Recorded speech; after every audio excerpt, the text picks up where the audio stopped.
굿모닝, 좋은 아침입니다. 하나님의 평강이 모든 성도님들과 함께 하시기를 소망합니다. 오늘 본문 고린도전서 2장 1절에서 9절의 말씀을 제가 봉독하겠습니다. 형제들아, 내가 너희에게 나아가 하나님의 증거를 전할 때에 말과 지혜의 아름다운 것으로 아니하였나니 내가 너희 중에서 예수 그리스도와 그가 십자가에 못 박히신 것 외에는 아무것도 알지 아니하기로 작정하였습니다. 내가 너희 가운데 거할 때에 약하고 두려워하고 심히 떨었노라. 내 말과 내 전도함이 설득력 있는 지혜 말로 하지 아니하고 다만 성령의 나타나심과 능력으로 하여 너희 믿음이 사람의 지혜에 있지 아니하고 다만 하나님의 능력에 있게 하려 하였노라. 그러나 우리가 온전한 자들 중에서는 지혜를 말하노니 이는 이 세상의 지혜가 아니요 또 이 세상에서 없어질 통치자들의 지혜도 아니요 오직 은밀한 가운데 있는 하나님의 지혜를 말하는 것으로서 곧 감추어졌던 것인데 하나님이 우리의 영광을 위하여 만세 전에 미리 정하신 것이라. 이 지혜는 이 세대의 통치자들이 한 사람도 알지 못하였나니 만일 알았더라면 영광의 주를 십자가에 못 박지 아니하였으리라. 기록된 바 하나님이 자기를 사랑하는 자들을 위하여 예비하신 모든 것은 눈으로 보지 못하고 귀로 듣지 못하고 사람의 마음으로 생각지도 못하였다 함과 같으니라. 아멘.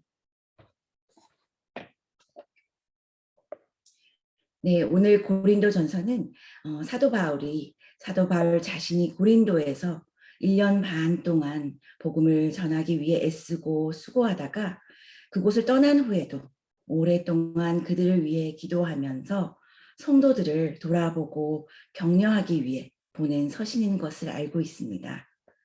무엇보다도 고린도전서는 바울이 기록한 서신들 중에서 실제적인 믿음 생활의 지침서라고 할 수 있는데 바울이 이 서신을 쓴 이유가 고린도 교회에서 겪고 있는 그런 많은 실제적인 문제들을 믿음의 관점에서 바르게 권면하기 위해 쓰게 된 것이기 때문에 이것을 더 넓은 관점에서 본다면 이 말씀을 통해서 그 당시에 그 고린도 교회가 당면한 상황뿐만 아니라 현재 우리에게도 우리 자신들의 믿음의 생활도 살펴볼 수 있는 그런 좋은 지침서가 될 수 있을 것이라 생각합니다. 네. 1절 말씀에 형제들아 내가 너희에게 나아가 하나님의 증거를 전할 때에 말과 지혜의 아름다운 것으로 하지 아니하였나니 라고 기록하고 있습니다. 고린도 전서에서 바울이 많이 언급하는 단어 중에 하나가 지혜라는 것을 보게 됩니다. 유독 고린도 교회의 편지를 쓰면서 지혜라는 말을 많이 언급한 이유는 고린도라는 이 지역과 연관이 있다는 것을 기억합니다. 바울이 언급하는 그 말과 지혜의 아름다운 것, 그것이 바로 고린도를 대표하는 그리스 문학과 그리스 철학의 영향을 의미하는 것인데 바울은 하나님의 그 복음을 전할 때에 그들이 추구하던 그런 말과 지혜의 아름다운 것들, 말하는 자신을 드러내는 그런 미사 여구에 연연하지 않았다라는 것입니다. 굳이 이런 사실을 언급하는 것을 보면 바울이 전하는 하나님의 증거, 그 복음이 단지 사람의 말과 지혜에 의한 것으로 그들이 받아들일까 하는 것을 우려했기 때문이다라고 생각할 수 있겠습니다. 말과 사람의 지혜가 그들에게는 얼마나 중요한 것이었는지 사람들 앞에서 자신의 그 지식이 드러나고 또 철학을 논하는 것이 존경의 대상이 되어지고 또 고귀한 것으로 그 평가되는 그런 고린도 풍토였지만 복음은 내가 드러나는 것이 아니라는 것을 너무나도 잘 아는 바울이었기에 사람의 말과 지혜를 앞세우는 것이야말로 복음 앞에서 어리석고 헛된 것임을 설명하고자 하는 그 바울의 의도로 이해할 수 있겠습니다. 그래서 바울이 말하기를 중요한 것은 오직 예수 그리스도와 그의 십자가에 못 박히신 거라는 것을 강조하고 있는데 2절 말씀에 내가 너희 중에서 예수 그리스도와 그의 그 십자가에 못 박힌 것 외에는 아무것도 알지 아니하기로 작정하였다라고 그의 사역의 본질을 다시 한 번 더 강조하고 있습니다. 예수 그리스도와 그의 십자가 그 외에는 더 드러내고 싶은 것이 없다는 것입니다. 세상을 살아가면서 복음 외에 다른 여러 가지 지식은 없어도 된다, 또 몰라도 된다 하는 그런 의미가 아닙니다. 그러나 복음이라는 보배를 하나님의 은혜로 내가 받고 보니 사람의 고상한 것, 사람의 그 생각하는 고귀한 것, 지적인 그런 언변 같은 것에 더 이상 가치를 두지 않겠다라고 고백하는 것입니다. 고린도 사람의 그 지혜의 척도로 그들이 바울을 어떻게 볼 것인가, 어떻게 평가할 것인가, 내가 그들에게 인정받을 만할 것인가, 이런 헛된 것에 마음을 빼앗기지 않겠다라는 것입니다. 아무리 뛰어난 지혜라 할지라도 그것은 말뿐이지 능력이 없으며 그리스도에 관한 그 십자가만이 참된 것이며 확실한 진리이기에 십자가에서 죽으신 그리스도를 전하는 것만이 자신에게 바울에게 합당한 일이라는 것을 깨달아 알았다라는 그런 말씀입니다. 그런데도 바울은 고린도에서의 그 복음 사역을 할 때에 심히 두려웠다라는 것을 회상하고 있습니다. 3절 말씀에 내가 너희 가운데 거할 때에 약하고 두려워하고 심히 떨었노라. 바울과 같이 담대한 하나님의 일꾼이 고린도에서 복음을 전파하면서 얼마나 그 어려움이 많았던지 자신이 약하고 두려워하고 심히 떨었다라고 회상하고 있는 것입니다. 이 바울이 당면한 그 여러 가지 어려움들은 그 지성인들, 소위 지혜를 추구하는 자들 앞에 서야 하는 그런 중압감도 있었을 것이고, 또 고린도 지역에서 성행하던 그 이교도들의 강한 핍박도 맞서야 했을 것이고, 또 도덕적으로 타락한 그런 가치관을 가지고 있는 고린도 교회에 그 복음의 기준으로 가르쳐야 한다는 어려움도 있었을 것이고, 또 그리고 그 동족 유대인들, 예수 그리스도를 믿지 않고 또 복음을 받아들이지 않는 동족 유대인들의 그 핍박도 겪으면서 이러한 그런 여러 가지의 그 두려움을 당면했어야 했다는 것입니다.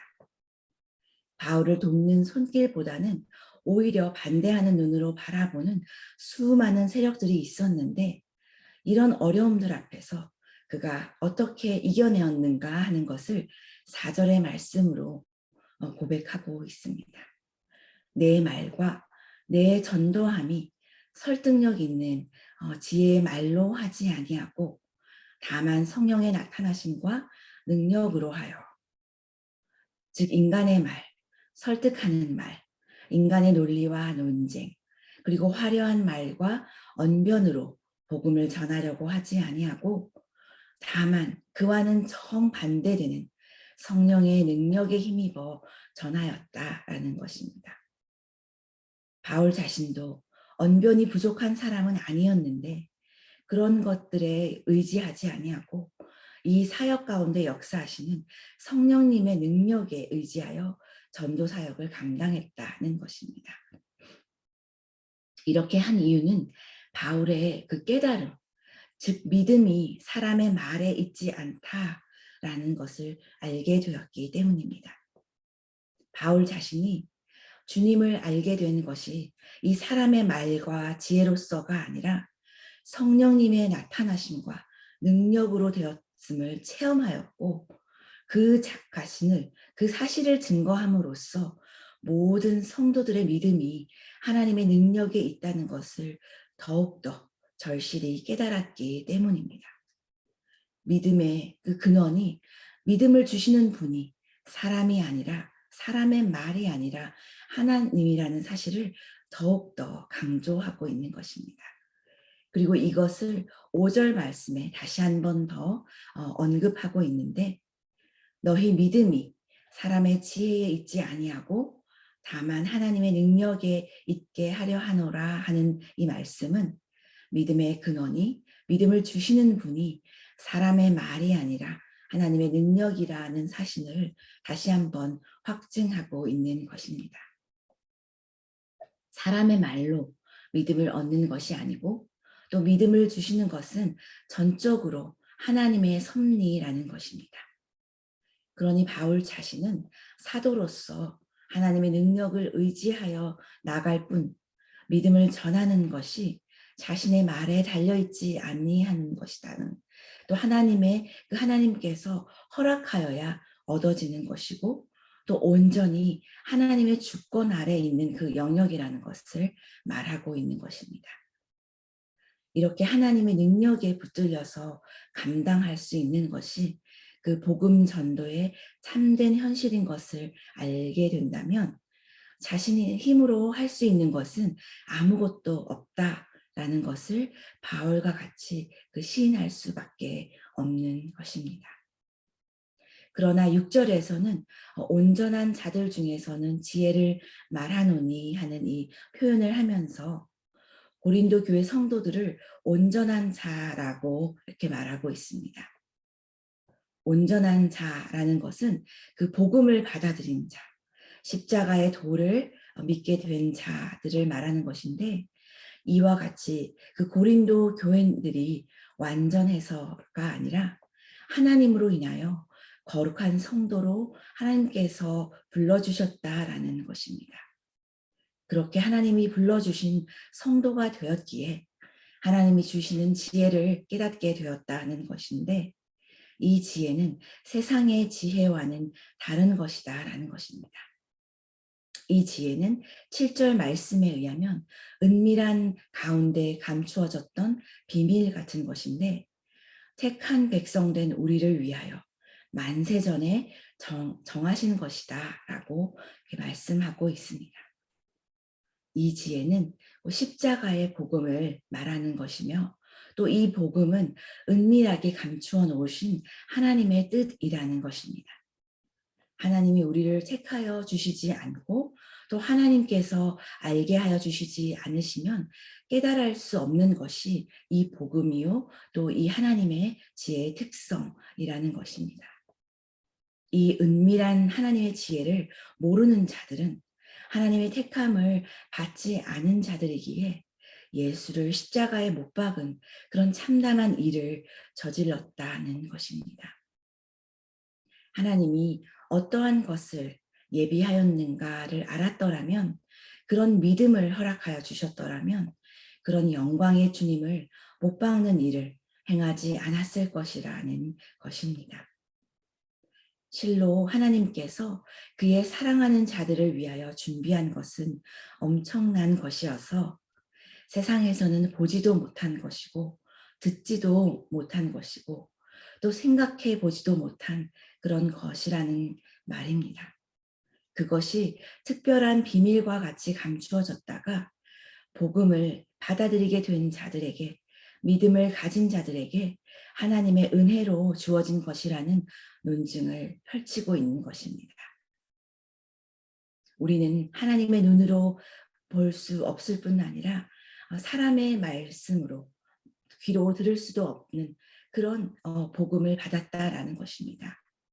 하나님이 이 예비하신 것은 인간의 지혜로 인식하고 인지하는 것이 가능치 않다라는 것입니다. 바울의 말대로 전도는, 복음은 인간의 설득력 있는 말로 되는 것이 아닙니다. 하나님이 계획하신 이 구원은 사람의 생각할 수 있는 모든 이성과 지식을 초월하여 임하기 때문입니다. 그러니 하나님의 복음을 증거하는 일은 성령의 나타나심과 능력으로만 된다는 것을 절감할 수밖에 없습니다. 사도 바울은 하나님의 말씀 안에 거하고 확신했습니다. 복음 안에 있었고 하나님의 능력 안에 있었습니다. 우리 또한 하나님의 거룩한 성도로 부름을 받게 되었습니다. 우리의 존재의 이유, 우리의 존재의 가치, 또 존재의 의미는 오직 복음과 예수 그리스도 안에 있는 것을 깨닫게 됩니다. 세상의 지혜는 결국 사라지고 또 없어질 것이지만 이 진정한 지혜는 하나님께로부터 받은 그런 귀한 은혜인 것을 깨달아야 할 것입니다. 성령의 능력으로만 깨달을 수 있는 이 지혜, 이 복음의 능력 앞으로 더 가까이 나오는 우리 모두가 되시기를 소망합니다. 기도하겠습니다. 하나님 아버지, 이 복음은 내가 드러나는 것이 아닌 것을 깨닫습니다. 하나님께서 주신 이 복음은 나의 언변에 달린 것이 아니라는 것을 다시 알게 됩니다. 오직 하나님의 능력으로 우리의 눈과 우리의 귀에 보이고 들려지는 것이니 우리가 받은 이 복음이 존귀한 것임을 다시 한번 깨닫게 하여 주시옵소서. 그리고 하나님께서 보내주신 이 복음, 이 보배가 많은 사람들의 심령을 두드릴 수 있도록 큰 은혜를 내려주시옵소서. 예수님의 이름으로 기도합니다. 아멘. 네, 기도의 제목을 나누겠습니다. 먼저 이 말씀을 기억하며 복음을 우리에게 주신 그 하나님께 감사를 드리는 그런 기도를 드리기를 원합니다. 그리고 또한 모든 예배를 위하여서 기도하기를 원합니다. 주일에 드려질 예배, 그리고 또 오늘 모이게 될 그런 목요 중보 기도 예배, 그리고 토요일에 드려질 토요 무릎 기도회를 생각하며 기도하기를 원하고, 또 영유아 유치부로부터 또 EM에 이르기까지, 작년에 이르기까지 하나님께 드려지는 모든 예배가 전심으로 드려지는 예배, 그리고 그리하여서 하나님께서 주시는 그 은혜가 우리 모든 심령 가운데 끼쳐지는 그런 예배가 되기를 위하여 기도해 주시기를 원합니다. 그리고 또한 계획하고 있는 모든 그 믿음 안에 그 행사를 위해서 기도해 주시기를 원합니다. 다음 주에 있을 그 레위기 말씀 집회를 위해서 기도하여 주시고, 또 준비하시는 한국에서부터 오시는 그 강사님을 위하여 기도해 주시기를 원합니다.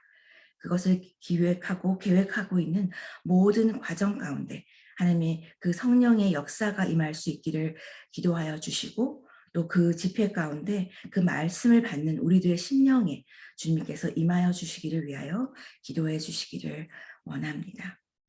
어려움을 겪는 많은 성도님들을 위하여서 기도하여 주시기를 원합니다. 모든 것 중에서도 또 그 환우분들을 기억하며, 또 회복 중인 모든 환우들, 또 그들의 또 병을 위하여서, 질병을 가지고 기도하는 환우들을 위하여서 기도하여 주시고, 또한 그 밖에도 간절한 기도 제목을 가지고 기도하는 성도님들, 그 자녀를 위하여 그 눈물의 기도를 흘리며 기도하는 성도님들을 기억하며 기도해 주시기를 원합니다. 이 모든 기도 제목을 가지고 합심하여 기도하신 후에 또 일상으로 나아가시겠습니다.